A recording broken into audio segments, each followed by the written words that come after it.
So then I made a U-turn on the road of life. I was like, all right, I'm gay now.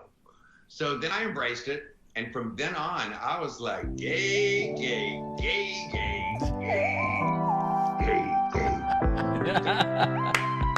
She's gay. I love it.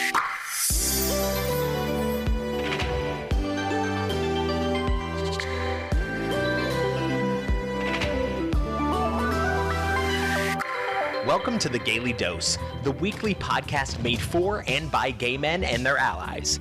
We're a podcast with a mission, elevated conversation with the hopes of building a deeper sense of community in the gay world. Child, it's time to come take your Gaily Dose. Welcome to The Gaily Dose. This is Helmut Lucero Domagalski. I'm here with my very good friend. Hey, what's going on? I'm back. It's Bennett Schneider. Yes, Mr. Bennett. How is she doing? You know, just been busy doing the house thing and the work thing and all Yeah, the that. house is rented now, right? Done, Yeah. rented, and gunning for a promotion at work. So, Oh, you know, good luck. we're trying. Yeah, you know, we always do. Make that money, honey. Helping a friend redo his place in San Francisco. Went and visited there for a week. I know, you were gone. We Yeah. didn't record together. Yeah. So if you've missed her, that's why. Yeah, that's exactly why. So Yeah. Well, we are really excited today because today we're doing a dose of positivity with a very wonderful gentleman, Mr. Neilan Tyree. Hello, Neilan. Bonjour, la plume de matin.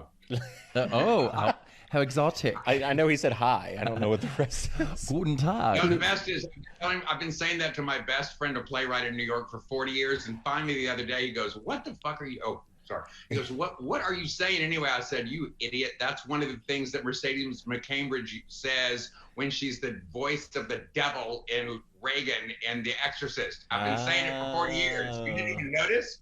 And he goes, I just thought you were being crazy. And he was right on both counts. Well, actually. I was gonna say if you're very Everybody eccentric, can. if you're very eccentric, people don't know when you're just being crazy or not. Well, that's it. As I do get older, it's a concern. My best friend from college, from Tulane, and I are very worried because with what's that, dementia? We're like, how will anyone know? What's that dementia? He said, "What's that dementia?" Oh, Liam was acting crazy. He's acting crazy. We should do something. Like what? Well, before we get too far, let's be sure to ask the dolls out there to follow us on Instagram, Twitter, Facebook. It's at Gaily Dose Pod and thegailydose.com, and be sure to review us on all the platforms, Spotify, Apple Podcasts. Give us a 5-star, just like Dante says, even if you don't like us. Absolutely. Which is impossible. Right. Impossible. Right? Am I all right? the things. All the things. All the platforms. I was going to say, I could see you miming something over there, but you know, we're on a podcast, so you have to speak up. So, Neilan, our little handshake, which I know we've chatted a little bit about this, pre-gaming. But I don't know. I know. So we're going to all learn together. Tell us about your story. Kind of tell us how Neilan becomes the wonderful Neilan that we know and love. And particularly the gay Neilan we know and love. Wait, you're gay? Okay. If I can just break free of my crippling shyness for a minute. Give me a second. I was born in a trunk in the Princess Theater. Oh, no, that's somebody else. Anyway. So, funnily enough, as I said, I'm coming to you live from beautiful Florence, Alabama. You may have heard of our beautiful area. It's also Muscle Shoals. If you haven't seen the documentary about our music industry here, you should. Billy Reed, the fashion designer, is based here for the last 20, 25 years. And so is Natalie Channon of Alabama Channon. So while, you know, towns across the country were collapsing, Florence has been on a renaissance, and we're the Renaissance city. I was born here. And in my return, which is not the first time I've come back. So my friends here were like, oh, you know, okay, he's back. But I've been running around telling people I'm the deposed crown prince of Firenze, and I'm here to reclaim my throne. And one of my best friends heard me screaming that at some stranger a few weeks ago. And he goes, are you going to be doing that a lot? And I'm like, we've been friends since nursery school. What do you think? But so, yeah. So Florence, Alabama is beautiful, and it's core to who I am. It's a magnificent town nestled on the Tennessee River up in the northwest corner of Alabama. And unlike way too many people, which I wasn't aware of until I went off to college, I grew up with the great grand fortune of having a terrific father and a magnificent mother. And my little sister and I couldn't be more thrilled. There was a brother, but we don't talk about him anymore. Ooh, Lord. So she got disowned. Bringing fabulous friends, fabulous First Presbyterian Church, fabulous country club that my father and uncle founded. I tell people now that he built it with his bare hands. But that was, maybe a slight exaggeration. Turtle Point Yacht and Country Club. But anyway, I grew up here with a name from my Yankee mother, my redheaded Irish Catholic Yankee mother, who married a terrific Southern gentleman who was so nice that his nickname from the time he was 5 until he died too early at 62 was Deacon. And recently at church, I was like, hey, so why did y'all call Dad Deacon? I never got a name like that. And they said, well, if we had given you a name like that, it wouldn't have been Deacon. And I'm like, well, what might it have been? They went, Demon. We would have called you Demon. I was the demon in the family, but like in a good way. I was always like bouncing around doing things. My entire life and career or whatever, it's like, yeah, I'm a villain, but I'm a Disney villain. Very lovable. Yeah. So anyway, but it is central to who I am. And it's no accident that I've moved back here. I think it's the only thing hilarious about the pandemic and COVID is that the world has caught up to me. I've been working from home for 15 years. I've spent the last 35 years working for the very best ad agencies in the country, read the world.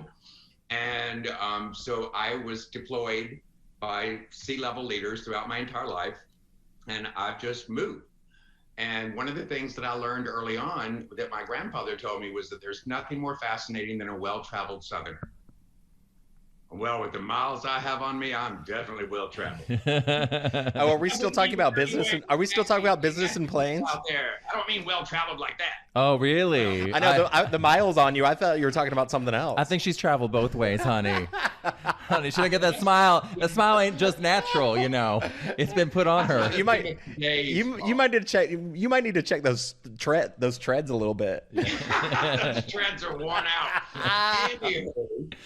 Anywho, so that's the bottom line, is that I grew up very confident, and with a name like Neilan Tyree, I knew where the Neilan came from, I knew where the Maxwell came from, and I was surrounded by Tyrees who have been foremost in this community for over 100 years. So I had a definitive sense of self from the very beginning that played out constantly.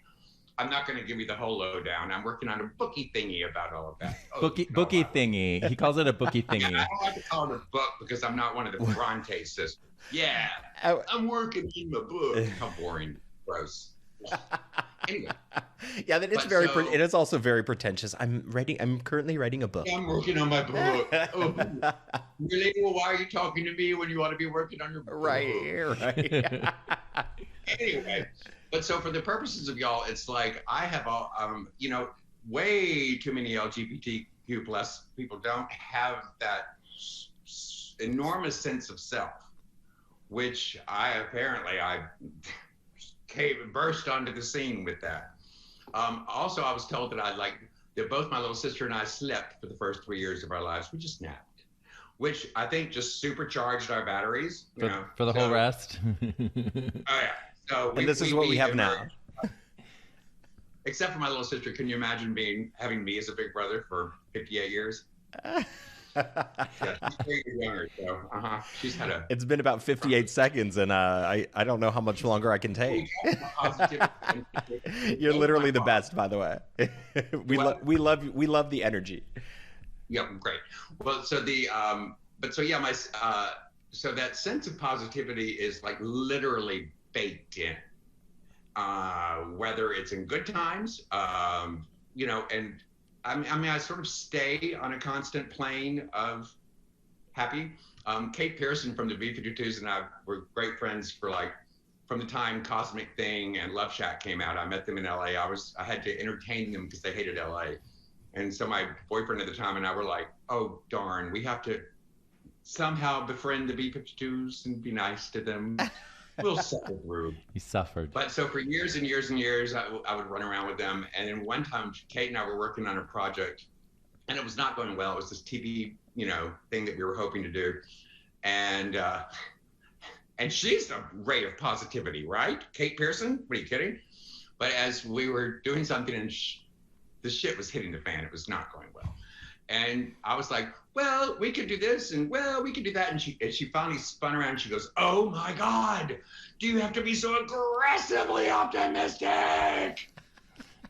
And you're like, is there any other way? Is there any other way? And I didn't really change my tune, but so that's at the core of everything I do. Yeah, I love that. And were you always that way? And particularly in your gayness. So like, was that something you were able to be optimistic about, or was that a process? I'll tell you about that. The thing is that I find so stunning is I think too many young people don't realize how quickly life has accelerated. I want to be very cautious about what I say. I'll be serious for a minute. Ooh, we love serious. No, so I stay absolutely up to date on things. I get it. You know, Black Lives Matter, you bet they do. Trans rights, Asian, oh, hell yeah. Absolutely all of it. But I think what's important is to build on positive blocks. And so many times I'm talking to young people, and if they're gay and I'm gay, whatever, they're stunned to hear that I was married in my mid-20s. They're like, oh, well, you know, I'm like, we didn't have gay groups in junior high school, okay? Not in Florence, Alabama, and not in Beverly Hills, okay? There was no such thing. So I'm 62 years old, and so the coming out process for anyone my age was entirely different ballgame. That's why there's so many older gay men with families, children, you know, grandchildren, the whole bit. It wasn't an option. Now, I'm not saying, oh, and while I walked to school in a blizzard, I couldn't be gay. Now, it's just that the world is so enormously different. And so while I want people to appreciate what, you know, even the younger ones who are facing such challenges, I'm not saying that your challenges aren't extremely valuable, but you should always bear in mind your elders and what their path was. And it was not so simple. Now, in my case, again, I was so preformed that it wasn't really an issue for years and years and years. It wasn't even an option. There wasn't a gay character on television until Billy Crystal and Soap. And that was when I was a junior or senior in high school. I love that. And he was comic relief. Yeah, he was. But it was so good. I've never seen that. I've never even heard Sally of it. Field's in it. It's fun. You have to watch it. Yeah, never heard of it. No, that's a movie. This is the TV show. Oh, Soap. okay. I've never heard of it, Yeah, honestly. We'll have to go back and look Yeah, at it. Billy Crystal. That's what his claim to fame. Okay. And he was hilarious. Go check that out, dolls. Get up with your history. I know. So I didn't, and also then when I did start like going, you know, let's see, I went off to college at Tulane, and had my first boyfriend, but that was it was a private affair, and he was a big man on campus, and nobody knew, so it was all very. How big? How big was he? A big man on campus. Well, it was all that part of it, because the sad part was that.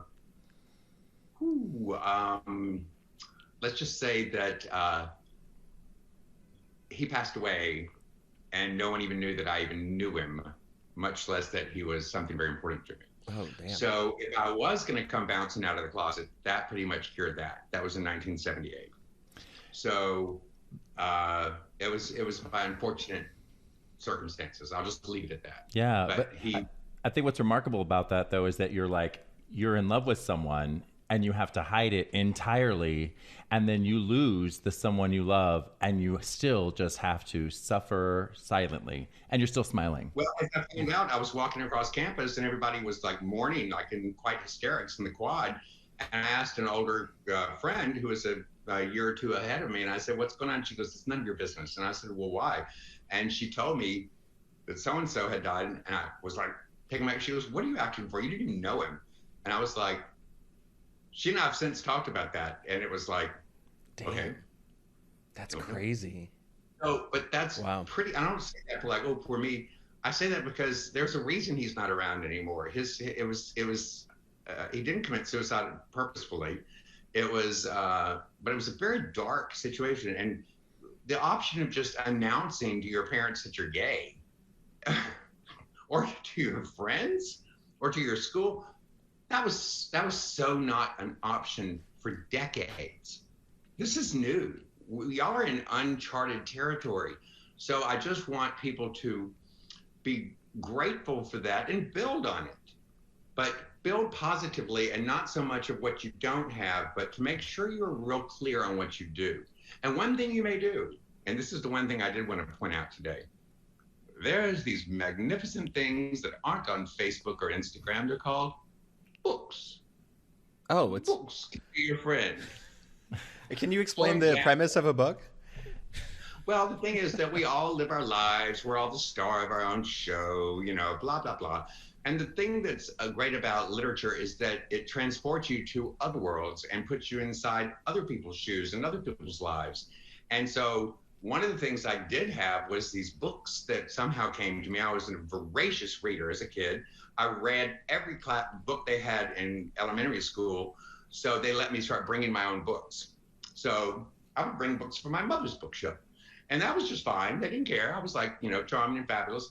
Until one day, Mrs. Taylor came back and she said, "What are you giggling about back here? What's so hilarious?" I'm like, "Oh, it's just a book. I'm reading."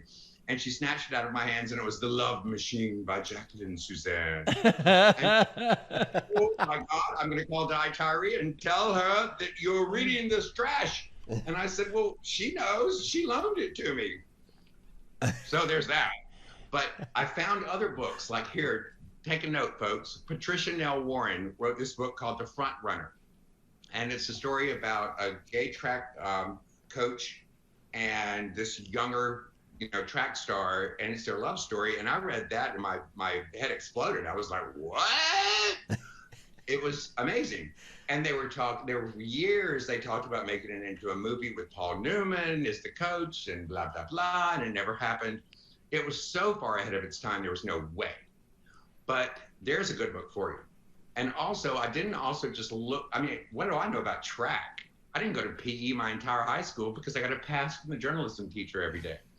You know, Neilan has to go review movies, or he's going to be the editor one day. I have no time for push-ups. You know? But I can totally relate to the story about that was set in track and field. You know what? But it's to immerse yourself in that. And there are other books like Armistead Maupin came out right after I was in high school. The Tales of the City thing, I first read them in the San Francisco Chronicle when I was living there at 19.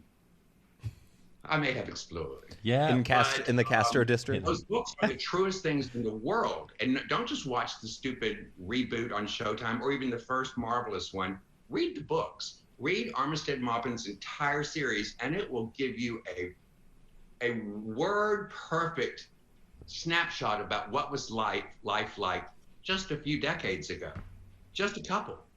And then there's another book that blew my mind by Ethan Morden called How Long Has This Been Going On? And it was talking about like guys coming back from World War II who were gay. And I was like, wait, what? So know your gay history. If you leave with nothing else from this nut in the paisley shirt, except for this, is that go online and Google best 100 gay fiction from the 20th century. My gift to you all. Thank you so much. So did we ever get to the question? Yeah, well, no, I guess we kind of like. Where did the coming out though? You're in college, so you're kind of like your secret boyfriend. Then what? Take us on the journey. What? Then I was in New York for years, working for the best catering company in the world. College, I spent my entire high school career plotting which college I would go to. I wound up as class president and editor of the newspaper and ran for youth governor. Oh, part of my evil plot to go to the best college in the world. And I got on the, what's it called? The waiting list for Georgetown. I was like, waiting list? What do you mean? What is a waiting list? So, yeah, Georgetown. So Tulane it was, yeah. Nowlands. Now the world would be upside down. But so anyway, so I wound up, after 5 colleges, never a degree, more on that later. But I wound up in New York as a waiter, and I was such a good waiter that I wound up working for Glorious Food, which was the best catering company on the planet. And that was right when male models came along. And I really soared because they had all these beauties standing around. And then there was somebody like me who actually knew how to wait on the table. So it was extravagantly fabulous, brilliant experience. I got to see all manner of people firsthand. I got to be Malcolm Forbes' day butler at the Forbes Townhouse downtown on Lower Fifth Avenue. I was William F. and Pat Buckley's private waiter at their home when she did her chicken pot pie dinners on the Upper East Side. Diana Vreeland called me the Pearl Diver because I kept finding jewelry that people had lost at events. So that's all part and parcel of the way I've lived my life, which was to dive in. Wherever I've been, to dive in. So yeah, I explored around at the time, but then I got married when I was 25, moved to the West Coast with my actress wife, who, people say, oh, did you marry for, nefarious reasons? I'm like, no, we were madly in love. And after a 23-year cooling off period, we're best friends again. 23 years to cool off. But you married your best friend. You married your best friend. Did you think no, we should never have married. We should have just been best friends. Oh, okay. She's very resolved about it now. She goes, well, darling, an even more famous actress than myself once said, well, you need to definitely have that gay husband and on hold for when the great love of your life dies, then you can call on him. Well, that's precisely what's happened. Now she's coming back to you. So and she's just the dearest person in the world, but we're not going to spend any time on that. But at the time, that things were just so rigorous. There didn't seem that there were options. Now I know many of my friends my age have never even slept with a woman, much less gotten married. I get it. There's different roads. So I think it was the great AIDS crisis of 1985 with Rock Hudson. Yes. That really was landed on me like, one of those, stones on Wile E. Coyote's head, like boom. And it was like, oh God. And we also just were, needed to go our separate ways. We were exhausting everyone in LA. So you were in LA when that happened with Rock Hudson? Yeah. Okay. And so I was very much part of that world. So that was like, whoa. And so then I made a U-turn on the road of life. I was like, all right, I'm gay now. So then I embraced it. And from then on, I was like, gay, gay, gay, gay, gay, gay, gay. She's gay. I love it. Y'all got to watch this video. It is so fun. In for a penny, in for a pound. And the trick was that I immediately started working in advertising when I realized that I was not going to be the glittering, Jay McInerney of the literary world. And I did my audition for Sophie's Choice and promptly lost to Peter McNichol, who also beat me out of a play. And I also learned from some directors that I, tragically couldn't act my way out of a paper bag, according to them. So, goodbye that, hello advertising. So I landed like a catbird at Chiat Day Advertising, which was arguably the best one in the country, thus world, who was famous for the Apple 1984 spot. So I worked there, and if I was going to be gay, I was gay, and that just wasn't done. So the way I remarkably came out at work was in 1985 or so, and it was after Gay Pride Day in West Hollywood. And maybe it was 86. And I came in on a Monday morning, and there were all the hot shots, the executives. Yeah, but they're badass executives. They weren't like stiffs. They're Chiat Day, yeah. So they're all like, standing around, yeah. And I went up, and I'm like, hey, where was everybody this weekend? And they're like, what? I said, I can't believe I didn't see any of you. And I said, where were you? And I remember Tom goes, well, I was in Wichita, with our Yamaha motorcycle client at we were doing a Yamaha motor race. Why do you ask? I'm like, well, where were you? Another guy says, oh, well, we had a meeting with Pizza Hut, so we stayed for the weekend in Dallas or whatever. And they went around, and I'm like, well, that's so boring. No wonder I didn't see any of you. And they go, well, where did you expect to see us? I said, it was Gay Pride in West Hollywood. Where were you all? And they were like, and I became the first out loud and proud guy at Chiat Day, and there were some gays there, I promise. But and then I just beat people over the head with it. It was LA. It was the mid to late 80s. So I adopted this very fabulous fashion epoch. I've always had fashion epochs. And then one at the time I was A wearing fashion hot epoch. pants. What does that even mean? Epoch. E-P-O-C-H. It's not a phase. Period of time. It's an epoch. Oh, It's Like, epoch. it lasts. a period of time. Oh, Yeah. okay. It's like the entire Game of Thrones entire story was set in one epoch. Got it. So I'm so self-absorbed that I view my fashion selections as an epoch. And I've proven that out over the years. But so at the time, I would show up into work, and it was granted a very surfer culture. Yeah. You know, guys wearing like shorts and, you know, hang ten t-shirts. Yeah. So I showed up. I had the most spectacular shirts. They were all see-through. Yes. Like mesh? Long sleeve, you know, all of them. Every like rainbow color. My favorite was a chocolate chiffon with it had Swiss dots on it. It was fantastic. Or a black chiffon shirt that had a black velvet collar with jewels encrusted on it. I would wear this shit on a Monday morning. And people were like, what the hell? But I started working in new business, which requires a lot of energy, and I just raised my hand. That's my suggestion to everyone trying to build a career. Raise your hand. I'll do it. I'll do it. I'll do it. I'll do it. I'll do it. And that's how I built my entire, I'll do it, and then do it well. Okay? So Jay Chiat didn't give a shit what I was wearing because I was the best worker he had, and I was fun, and I made him laugh. Everybody else was terrified of him, but I was like his poodle. Arf! So he thought I was great. And I remember one of the big shots, who shall remain nameless, came up to me one day and he goes, damn it, Neilan, what is the shit you're wearing today? And I'm like, isn't it fabulous? He goes, no, why are you wearing a woman's blouse? I'm like, no. Women's blouses, button on this side. Right. On a man's blouse, the buttons. He goes, I don't care what the buttons are. That's a lady's blouse, you big fag. And I'm like, oh, no. None of that. I'll tell Jay. And they're like, tell Jay. I'm like, Jay. So now it helps to know that I took all of that and I was damn good at my job. Was I the best ever? I don't know. Did I work harder than anybody else? No, because everybody there worked like a Trojan. But I was definitely committed to work, and I learned. And I was like, I'll do it. And that's the way I proceeded. And since then, I've worked for countless CEOs, and I've helped them win over $7 billion in billings from the best clients on the planet. Oof, sounds like you need to start your own business. No, hell no. Why you helping everybody else make money? Make your own.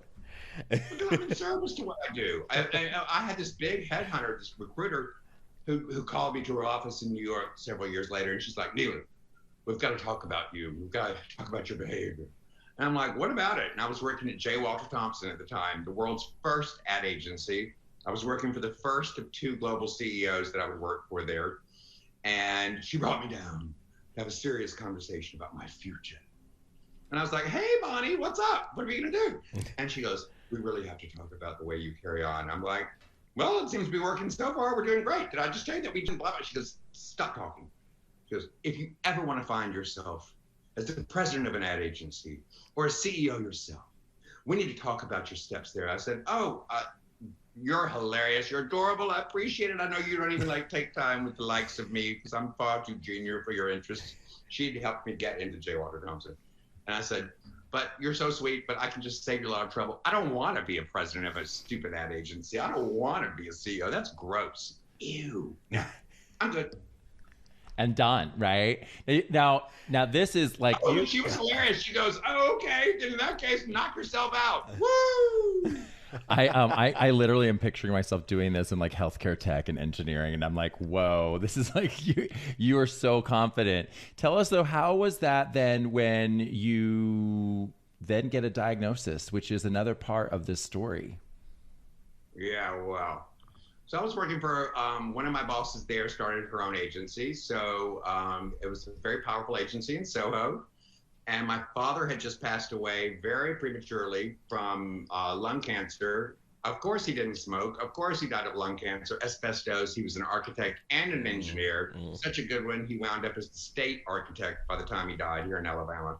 But I drive around and I see testaments, to his brilliance, churches, banks, the addition to our 1818 church. He built the fellowship hall where we have like a chandelier in his name, as his memorial, because he lit up every room he was in. So I see all this, but he had died, and he told us, don't sue. It was asbestos, whatever.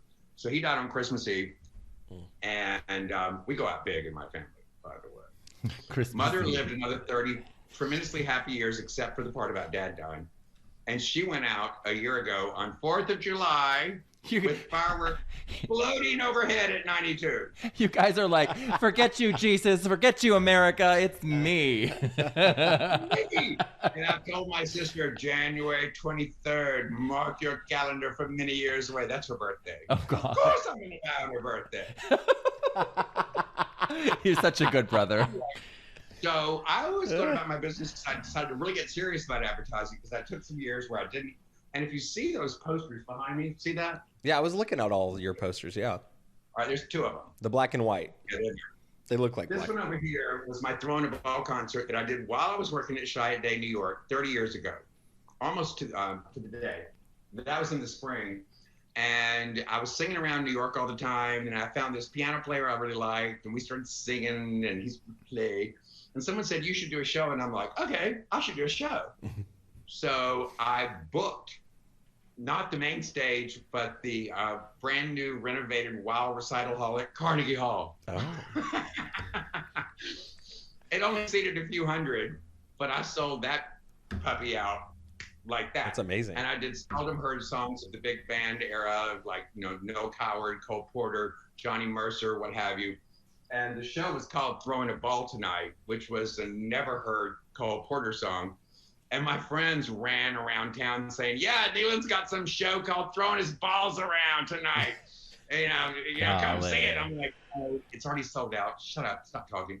So anyway, it was a huge smash success. The people at Carnegie Hall adored me. They said I had 2 fabulous costume changes. It was fabulous, fabulous, fabulous. And it was great. And it was 2 acts. And it was can I sing? No. Can I sell a song? Oh, hell yeah. I was going to say, do we get a sample? Don't encourage her. But so that went really great. And then a few months later, I quit my job at Chiat Day because it was such a sensation. The Carnegie Hall people said they'd never seen such a well-dressed crowd who drank so much. I demanded that they had the bar open for an hour before showtime, have a 20-minute intermission, and then keep the bar open for 30 minutes afterwards before my after party downtown. They have never sold so much liquor per capita in their lives before or since, and they've never seen such a glittering crowd. It was fabulous. So I thought, well, how do you get to Carnegie Hall? Book it. The old line is get to Carnegie Hall, practice? Nonsense. Just book it. So anyway, that went great. And then I wound up doing a show, that one over there is called Big Noise of 92, Diversions from the New Depression, in which I fired my band and got an all-girl jazz orchestra and same piano guy. And they made me, and Tim Burton, the filmmaker, was a good friend of mine. He goes, Neilan, you got to get a director. You got to get a director. So I hired this director who hated me. He left my checks, but he hated me. And then he turned it into this sort of vaudeville show that was like a disaster. The New York Times crucified me. It was awful. It was opened in December, and my. No, not nice. And I remember being out, like I lived across the street from the Cherry Lane Theater on Commerce Street. So I thought, oh, if the show's a hit, it'll be fabulous. I can just walk over in my robe with a bottle of bourbon in my pocket. It'll be dreamy. I'll do my show, and then we'll all go out for dinner. No. The review said, Mr. Tyree sings Mr. Tyree talks and sings with a seasick monotone that echoes Tallulah Bankhead. Ooh. That was not a good... Well, you know what? You got some failures along the way. Well, that's why I keep those posters up. You got to try. One went well, and one was a disaster. But I keep them up there to remind myself that I tried. Because you always have to keep trying, gay, straight, whatever. But why not? Oh, and I will tell you one more thing about that last show. I don't care that it was a flop because I got to do the most fabulous thing ever. That best friend of mine I mentioned, the playwright from 40 years, Yeah. 40 years now. He was sitting behind the New York Times critic, and he knows him. He said he was writhing with disgust throughout the whole show. He just hated every minute of it. You're like, thanks, bro. Well, my friend wasn't. My friend knows. Oh, okay. The critic was just hating every second. And my finale apparently nearly put him into an early grave. Because if you've seen the movie New York, New York with Liza Minnelli and Robert De Niro, have you seen that? I have not. Well, there's this movie within a movie. It's 16 minutes long called Happy Endings, in which Liza Minnelli plays an RKO theater usher with like a little cute outfit. And this big producer comes along and makes her a big Broadway star. And it's a 16-minute production number. It's like A Star is Born, done like the most gay camp way, directed by Martin Scorsese when he was seriously big cocaine problem. It's fabulous. Well, I did the entire production number. Oh. With 5 costume changes, backup singers and dancers, Mink Stoll playing my producer, and me playing, instead of Peggy Smith, I was Bobby Smith. Yeah. Well, it sounds... I just did it recently. I could do it for you right now. I remember every word. But will you? The point is that I do that thing sideways. The point is you try. True. It is. I mean, it was a disaster, and it took me a few years to bounce back from that, and I went back to waiting on tables, FYI. Of course, I moved to Atlanta to do it. I was like, I got to do it. But when I moved to Atlanta, I moved to the brand new high-rise that was built on top of the Georgian Terrace. Yeah. Because I may have been a waiter, but I wasn't a bum. No, of course not. Where in this you get the diagnosis? Yes, you are so excited, and we loved it. In the midst of all this, I go to see a doctor that was recommended to me by my best gay friend. And he said, oh, go see the Estonian. I'm not using his name so that you won't be sued sideways. I call him the Estonian of Central Park West. So in 1995, I march up during a terribly wintry day because I've got a cold, I've got a flu, and I'm going home for like one of the first Christmases with our family minus my dad, okay? It's kind of, a few years after Dad died. Mom was still kind of shaky about it. So I go in about the flu, and he says to me, oh, we should do an HIV test while you're here. And I'm like, no. I will come back in January after my Christmas trip, and you can do it you can do tests for leprosy, malaria, whatever. I'm not interested right now.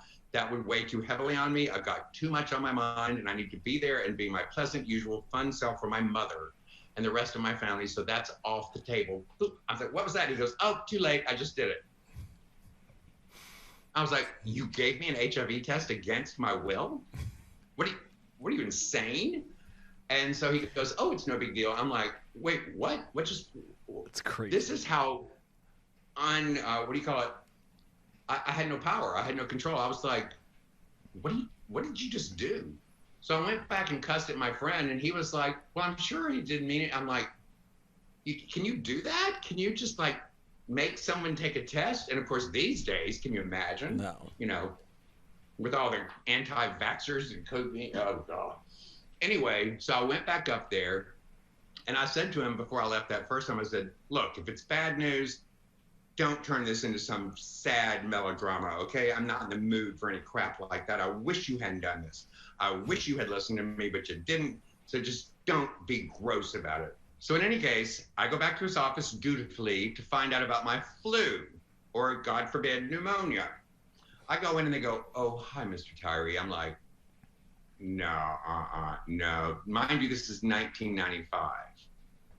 So I go in and I sit in a little chair, and then he comes in and he goes, hi. And I'm like, no, you're not doing this. And he goes, listen, we need to talk. I'm like, oh my God, am I HIV positive? And he goes, yes, I'm sorry. I'm like, oh, damn you. Number one, I have to go see my mother, the grieving widow, in a week. And now this is the heaviest shit on my head of all time. thanks a lot. I said I'd be back in January. You didn't pay attention to me. You're fired. I loathe you." He goes, "Well, you're overreacting." I'm like, "No, I'm not. You need to listen to your patients. You're an SOB." And then blah, blah, blah, blah. I said, "And I'm never seeing you again. I should sue the hell out of you, but I have better things to do, starting with trying to figure out how I'm going to deal with this. So good day, Estonian." But I called him by his name and I stormed out. And then I get outside, and of course I'm very dramatic. And now the blizzard has started, and I'm walking through Central Park, and it's snowing like hell. And I pick up a stick like Barbara Parkins in Valley of the Dolls, and I'm like, "Gotta get up, gone." Gosh, he's being so dramatic. On where I'm bound.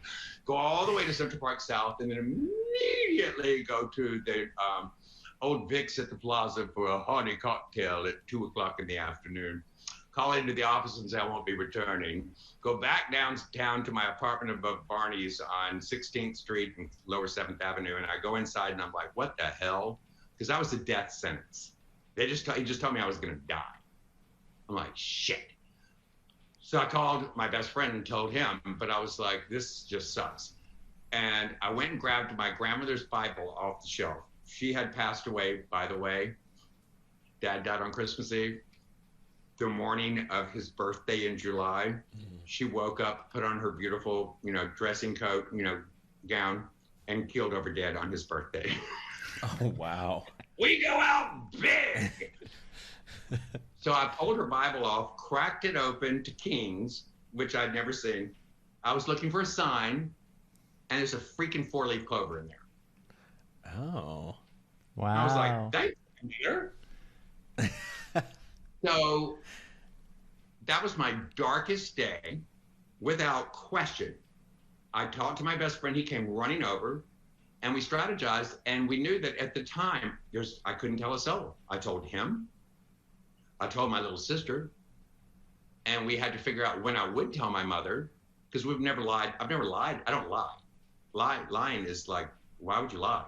And lying by omission, what does that phrase start with? Lying. As close as I am to my family, I'm just, not going to tell them? That's crazy. So anyway, my whole 25 years now of dealing with HIV, at the time for decades, I was told that I would never work again. If any ad agency found out that I was HIV positive, that would be the end of that. So I figured I probably had limited time, so to make the most out of it. So weirdly enough, I used that as rocket fuel. And I became one of the best in the business when it came to doing business development for ad agencies.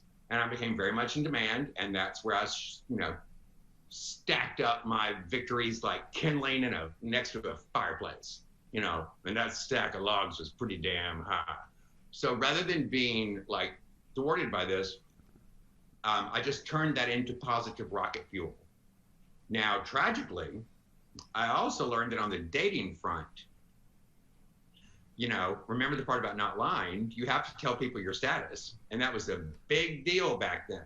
And safe sex, which, now I understand that I'll get back to that in a minute. But at the time, it's like, it was pretty clear to me that if you practice safe sex and there were things you could do, and that would limit the possibility of your transmitting the virus to someone else. If you read anything or listened to anybody, it was pretty clear. But I discovered on the dating scene that that was a no-go. Like a leper. And the worst case scenario was I met this extraordinarily handsome guy. We went out on a date and we did as dates go, we did nothing unsafe. And it was all very, it was the romance of the ages, torrid and lovely, but safe. And then when I felt comfortable, I told him my status, and he flipped out. By the way, his job, he was the executive director of an AIDS organization in Chelsea. Wow. As I told Helmut earlier, that's when I took the veils. I was like, oh, hell no. If you're going to be so cruelly punished by your own community, then the hell with them.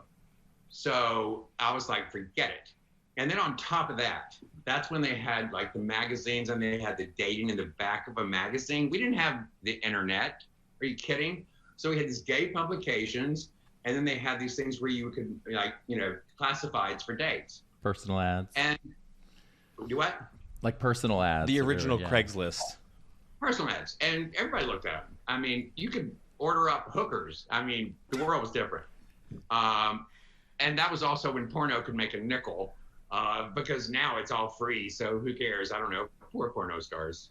Sad face. I don't know. A lot of people on OnlyFans. Yeah, that OnlyFans shit. Yeah, OnlyFans, that was like kind of touch and go there for a little bit. I don't know. Yeah, Bennett's opening one, actually. Yeah, I am. Those who are interested. It's I'm in. onlyfans.com/Bennett. Everyone's in. One of the things that I also discovered early on was when you read those ads, they wanted D&D free. Oh, that yeah. meant drug and disease free. Yeah, they still say that. DDF. Drug and disease free, yeah. And so it's like, oh, really? Oh, diseased. You think I'm diseased? Well, scratch. So I learned, I was always a singular person. So I never let relationships identify me. But it's not that I haven't dated since then, but I set my chart, I set my course and was like, the hell with that. As I also had mentioned to you, Helmut, I have never for a minute sat back and waited for someone to come up with an idea of what to do this weekend. Mm-hmm. And hell, my Tuesday nights were better than most people's 2-week vacations. I was out and about, and I've had the time of my life, and I still do, because I would go to a Broadway show, I'd go to a concert, I'd go to a club, I'd go to a store, I'd get a new outfit, I'd go to Charivari or Versace or whatever. I worked my ass off, and I spent my money. And then that whole time, when I was told that I could not tell anyone, for me to keep such a dark secret for decades was so crazy. And it was only in about 2015 that I finally announced it on Facebook. And I'm very proficient on Facebook. I don't spend a lot of time, but I can do 15 posts in what it would take somebody else a week and a half to do. You know what I mean? I'm like, boom, kind of like a tsunami. Mm-hmm. But Neilan, let me back up just a little bit. So in 1995, I'm sure you've had friends who also had HIV, correct? Who knew?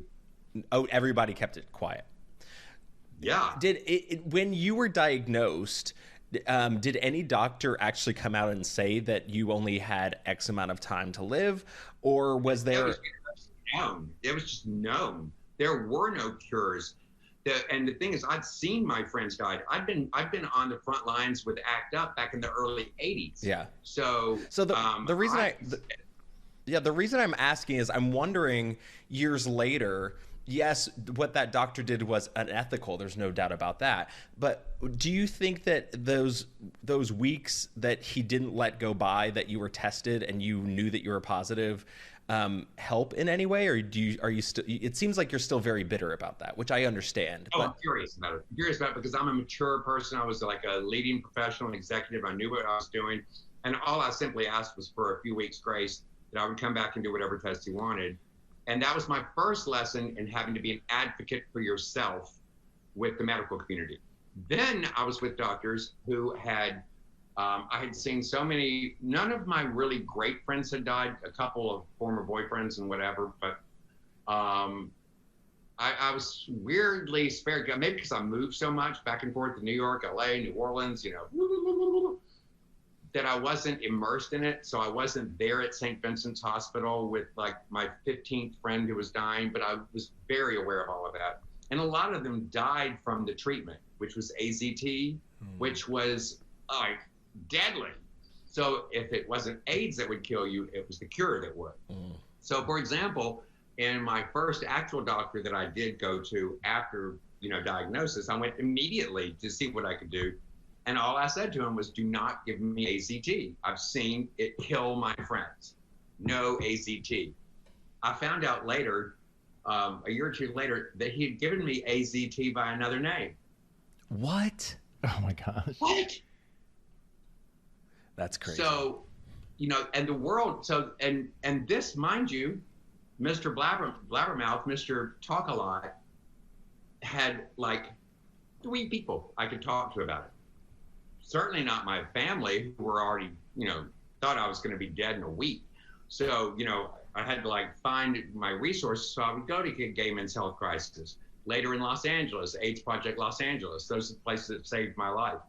And if y'all see those ads on Facebook, bemoaning the horrors of Truvada and Complera and all that, those drugs saved my life. I would never sue them. I'm like, are you crazy? And if you ever are in a gay, a gay health clinic or something, and they have those charts with all the HIV meds, I love playing bingo with those. I'm like, oh yeah, oh yeah, oh yeah, oh yeah. Oh, Been on that one, yeah. Not that one. Oh yeah. Oh, that's the one that caused psychosis and possible suicide, which I fired another doctor for giving me that shit. Oh wow. So the other thing I've learned, and now it's with COVID or with the next pandemics that's going to come, and particularly as gay, lesbian, it's LGBTQ plus marginalized people, it seems like everything's fine. No, it's not. You have to still remain very clear that the world has not caught up to you. You need to celebrate all the victories, be thrilled for the opportunities that are in front of you now, be thrilled for the things that you can do that those of the rest of us were fighting for decades. You can be thrilled by that, but don't kid yourself. Yeah.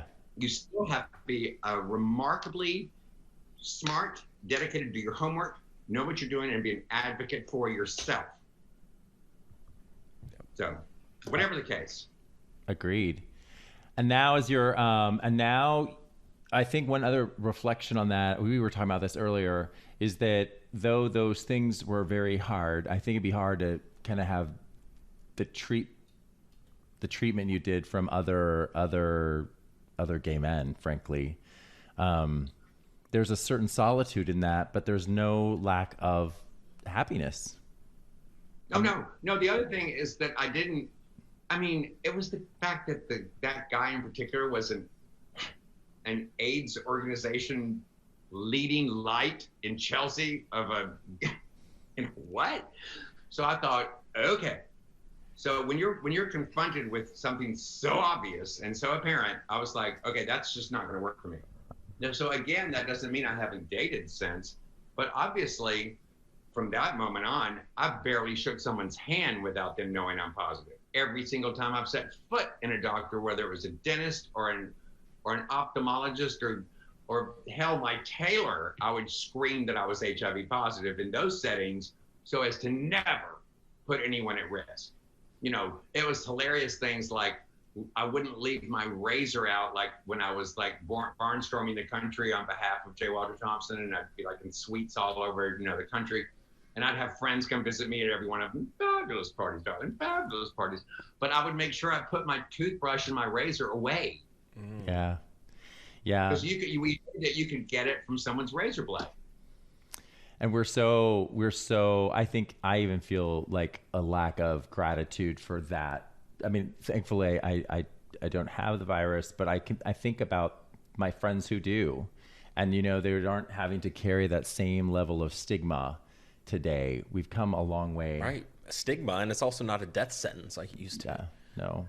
And one of the things that concerns me now, I have a young protege who is one of the ones who calls me Uncle May, that, now, there are meds you can take to, what's it, Tivicay or Truvada or one of those, that's now a prophylactic. So you can take it, whatever. There seems to be less terror around HIV. Yep. And because if you do get it, you can skip the first 20 years, the first 10 or 15 years I had and go straight to treatment. I get it. But I'm here to tell you, you don't want to be HIV positive. It's not a party, and I'm glad that things are better, but if you can avoid it, please do. It's great, celebrate the successes, but then be smart so that you don't have to, for the rest of your life, have a life-threatening health condition. Yeah, I always tell all of my friends to get on PrEP. I'm on PrEP for sure. Yeah, I am too. Good for you. Thank you. Well, see, and that after the pandemic, I was like, well, maybe I should get off. I don't want to get political about it, but one of the things that baffles me is that 25, 30 years ago, people were saying that particularly men with HIV needed to be jailed for passing the virus and what have you. And arguably, it's many of those same people who are now refusing the vaccine. Right, that are also passing it. And all we were doing with ACT UP was begging for treatment.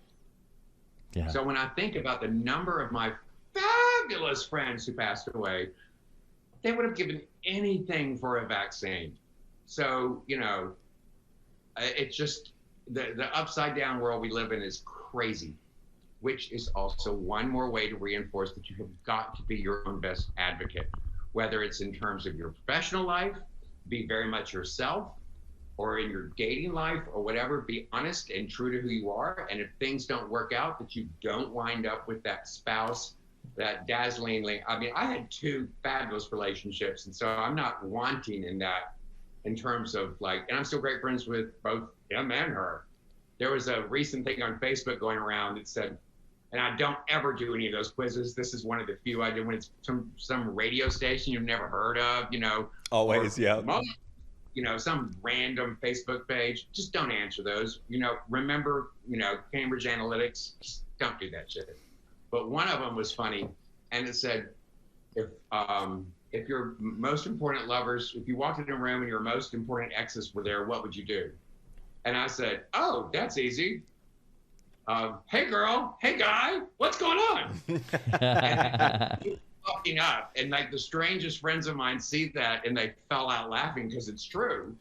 But you know, so but my point to all this is that you know, we're taught that you have to have a partnership.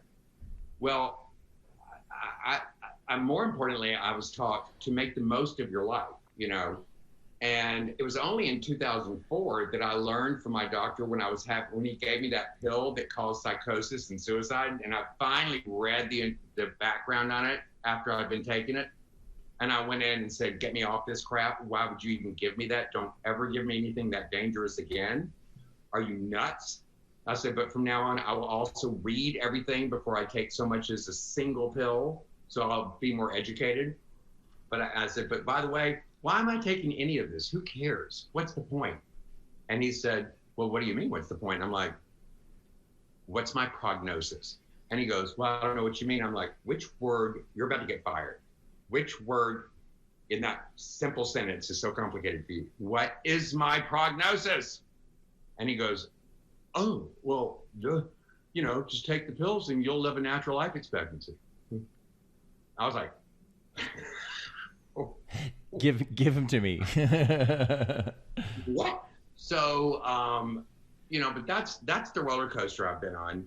And so I think it's by having that optimism and by doing so well with it, even when there have been further hurdles down the road, like when I accidentally lost my health insurance and couldn't get it for 2.5 years and thus couldn't get my meds and almost died back in 2013.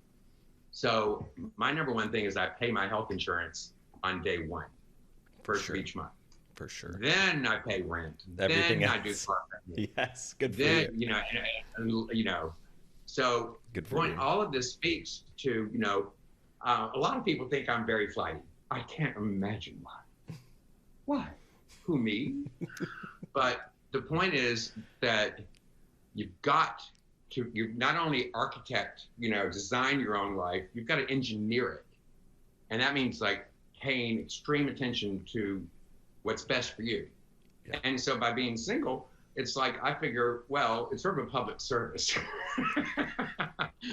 because I'm not going to randomly date some guy, you know, who I know can't keep up with me and who I know doesn't match up my ex-boyfriend or the former lady in my life. You know, they set a pretty high bar. So, you know, whatever.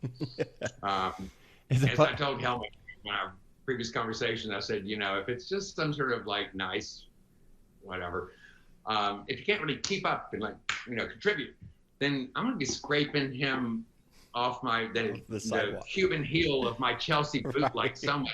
Right. Come. All right, Neilan, we always end all of our podcasts with one question. So are you ready for the final question? Yeah. What is the one thing that you would wish for the gay community in the future? to focus more on joy, to find their own joy and contribute to others' joy. That doesn't mean some fleeting fancy, even though fabulous new shoes are great and a hot new date was wonderful, but to really ensure that your life is filled with joy and that you are a source of joy to others, and even those who may never know you.